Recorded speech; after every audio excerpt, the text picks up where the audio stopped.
Afternoon, America. Brian James Blem here. I want to welcome you back to another episode of What the Fuck's Up, because there's a lot that's up.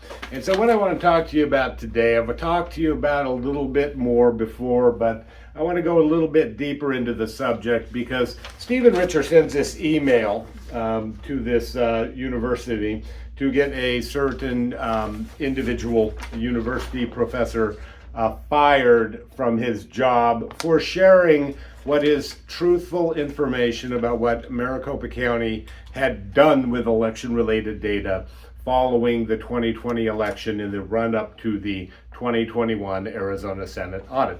And I've already talked about that, so I don't want to beat it to death. But Stephen Richer, I sent this email to a whole bunch of people here.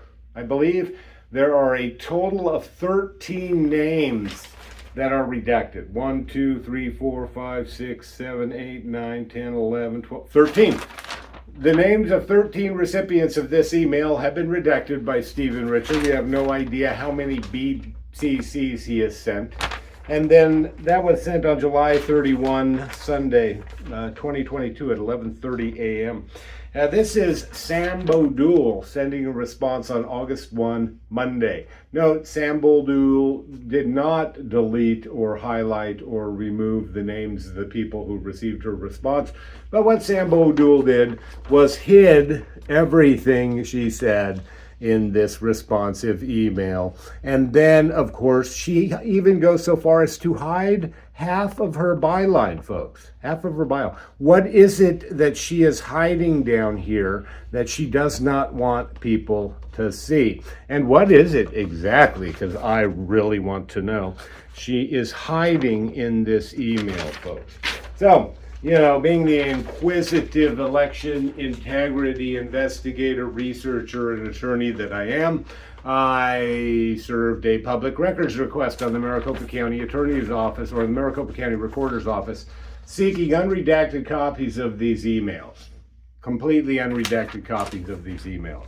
Well, why would I do that? One, to expose that your government at the county level in Maricopa County and at the state level in the state of Arizona has been engaged in what is possibly criminal activity. At the very least, what your government is doing is running around libeling people. Yes, that's right. Working to destroy the reputations and characters of good, hard-working residents of the state of Arizona and Maricopa County. And if that's not criminal, that should be. Because that is not the role of your government, and it should not be the role of your county recorder. And thank God we will have a new county recorder coming up shortly. But anyway, back to these emails, folks. We want to know who the 13 deleted names are that received this email so that we can ask for any of their responses to that email. And we want an unredacted copy of this. Why?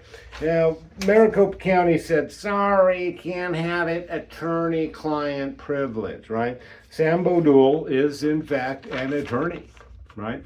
She comes to us from Perkins Coie. That's right, you've heard that name on this show before, Perkins Coie.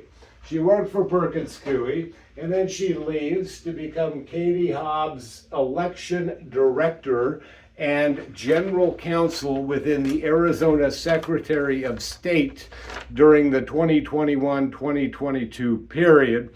She left sometime in early to mid 2022 to go work for States United, right? And then in December of 2022, Sam BoDul becomes counsel for Katie Hobbs in the Lake v. Hobbs litigation. That's right. She's attorney for Katie Hobbs once again. So she serves as general counsel for Katie Hobbs, the Secretary of State, and while she's also working as an elections director, she then becomes Katie Hobbs' attorney as Secretary of State, in the Lake v. Hobbs litigation. And in between, she worked, we don't know, exclusively for States United. What exactly was States United doing for Katie Hobbs in the state of Arizona during that period of time? These are all questions we have to ask. And this is the beginning, folks, this email. And so BoDul has this history here. The emails in question that we are talking about are sent during this period of time prior to her representation of Katie Hobbs in the Lake v. Hobbs litigation, which was December 2022, and after her stint as elections director, which I don't know, I'm just going to be safe and say, let's say that ended March 2022, right? So this little window, this period of time, Stephen Richer sends out this email. So, is it possible that BoDul represented Stephen Richer, the Maricopa County Elections Department, or the Maricopa County Recorder's Office, all three, or just one individually? Well, first of all, folks, under Arizona law, Stephen Richer must rely on the Maricopa County Attorney's Office to represent him as the county recorder, unless there is a conflict of interest, at which point then the Board of Supervisors could approve Stephen Richer getting private counsel. Did Stephen Richer follow the process and protocol of getting private counsel? Not that I've ever seen, but I guess we're gonna find out, right? Because I don't believe that she represented Stephen Richer. In fact, had she in fact taken on Stephen Richer as a client, I believe she would have had a conflict of interest in representing Katie Hobbs in the Lake v. Hobbs litigation. Because Lake v. Hobbs, both of these parties were somewhat adverse to the Maricopa County Recorder's Office, which was also a defendant in that litigation. So who represents who? These relationships they have, folks, Stephen Richer and Katie Hobbs, are blended deep. And so let's take a look at who, what organizations received BoDul's response. Somebody that works for American Oversight received BoDul's response. That's strange, and many questions need to be asked about that, I suppose. But that's what we're doing, is asking questions.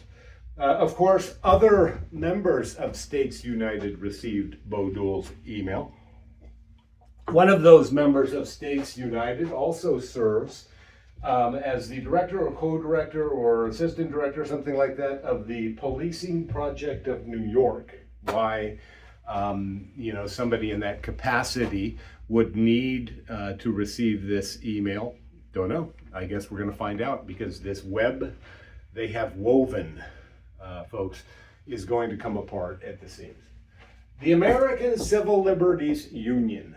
That's right, California member of States United, who also serves, I believe, as a director for the American Civil Liberties Union. And of course, somebody who also serves as a director or something like that of the Foundation for Individual Rights and Expression. All of these left-wing organizations are tied together. They are all very much tied together through States United. And so, is it fair for them to say that this email is protected by attorney-client privilege when it went all over the leftist world in the United States of America? And I would venture a guess that the answer to that question is no, but of course Maricopa County is going to continue to hide this email for all it's worth.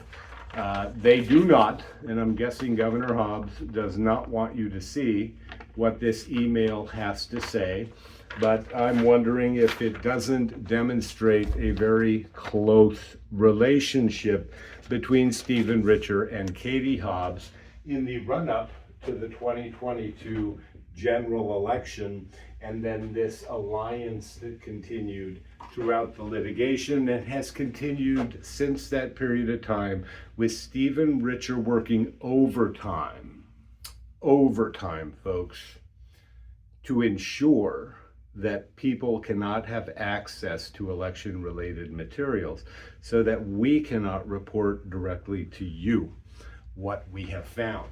And so buckle up, buttercups, because we're going to go for a ride. If you like what we do here at What the Fuck's Up, if you like what We the People does and Blemlaw AZ provide, then you can support us at GiveSendGo/election integrity now, or GiveSendGo/Blem, or you can go to rebelartllc.art and purchase a piece of art as a way of supporting our cause, because it looks like we're going to be filing another lawsuit very, very soon.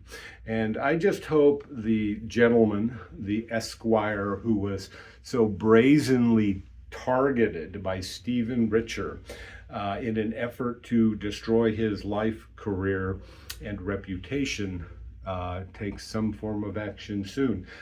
Because this can't stand, folks.